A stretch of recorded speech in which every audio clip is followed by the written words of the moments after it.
అబ్బో ఇక్కడ కేజీ చీరలు కొంటే అర కేజీ చీరలు ఫ్రీ అంట. మంగళ్య షాపింగ్ మాల్, కేజీల్లో సేల్, టన్నుల్లో ఆనందం.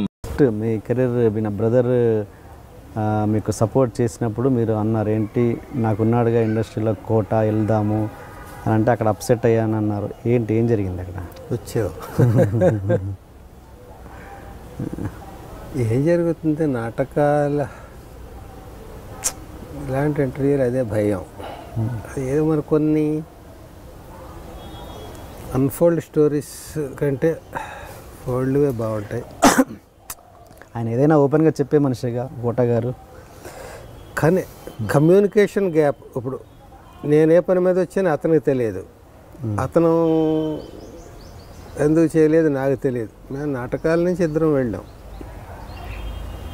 నేను నాటక రచయితని, నా నాటకాలు బయట వాళ్ళు కూడా వేస్తారు, మా అసోసియేషనే కాకుండా.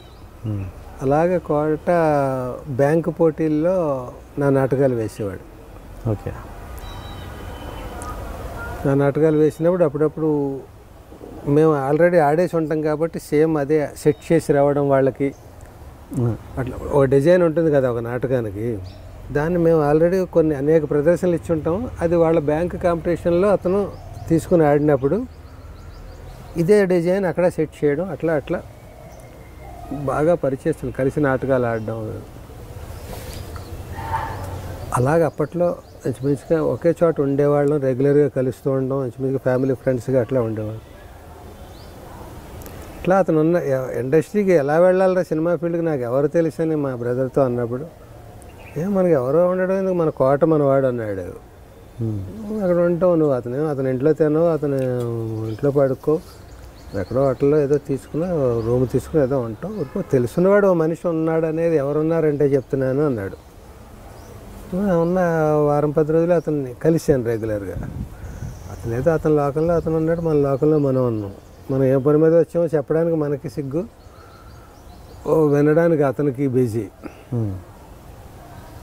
ఇది అయ్యేది కాదులే అనుకుని చెప్పాను. కానీ అప్పట్లో ఇలా ఉండేది కాదు, ఇంత ఓపెన్గా ఎవరు పడితే వాళ్ళ రైటర్లు, ఎవరు పడితే వాళ్ళ డైరెక్టర్లు అలా ఉండేది కాదు. ఆల్రెడీ ఒక 5-6 రైటర్లు ఉంటే 7వ వాడు రావడం చాలా కష్టం. అలాంటి పరిస్థితుల్లో మనం వెళ్ళి రచన ఇదే అవకాశం అంటే చాలా కష్టం. అప్పుడు అతను చేద్దాం అనుకున్నా చేయలేని పరిస్థితి కూడా కావచ్చు, చేద్దామని అనుకుని ఉండకపోవచ్చు, మనకు తెలియదు.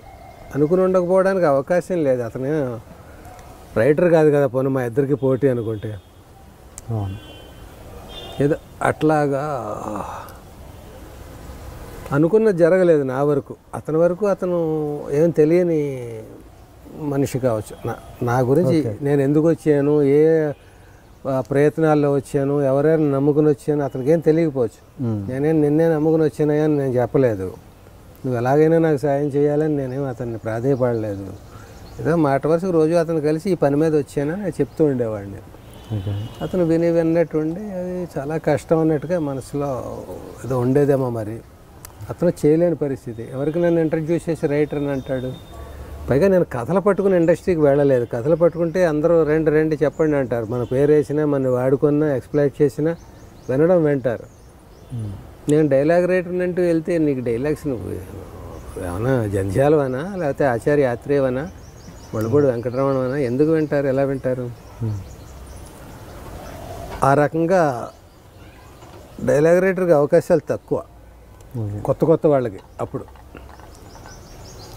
డైరెక్టర్లకు కూడా రామ్ గోపాల్ వర్మ గారి పుణ్యం అని పట్ట తర్వాత వచ్చారు. కానీ ఒక అసోసియేట్, ఒక కో డైరెక్టర్ ఏళ్ల తరబడి చేస్తున్నవాడు డైరెక్టర్ అవ్వాలంటే చాలా కష్టం ఆ పీరియడ్లో.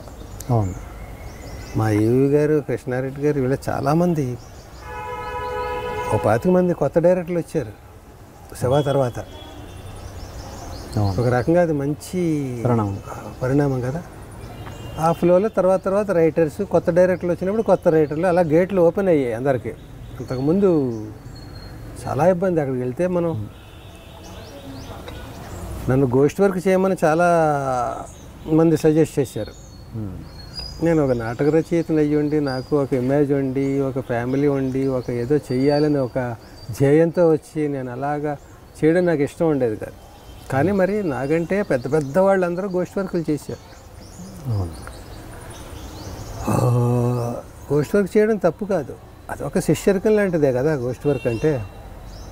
కానీ నాకెందుకో మరి నేను చెప్పాను కదా, నేను కొంచెం సున్నితత్వం, సెంటిమెంట్లు ఇవనుకో, నేను అలా వద్దనుకుని వెళ్ళాను. నేను ఆ ప్రాసెస్లో నేను పెద్ద పెద్ద వాళ్ళకి కూడా నేను చెయ్యనని చెప్పేయాల్సి వచ్చింది. క్రాంతికుమార్ గారు, ఇంకా ఎలా పెద్ద పెద్ద డైరెక్టర్లకి, మా ఈవీ గారికి కొన్ని సినిమాలకు నేను పేరు లేకుండా చేయాల్సి వచ్చిన పరిస్థితిలో నన్ను అలా వద్దండి, నేను రాయలేను, ఇంకొకరి పేరు మీద ఉన్నప్పుడు నేను నా డైలాగ్ పెన్ను కదలదు నాకు. నేను సున్నితంగా నేను చెప్పి ఇబ్బంది పడ్డాను. అయ్యో నేను నో చెప్పాల్సి వచ్చింది.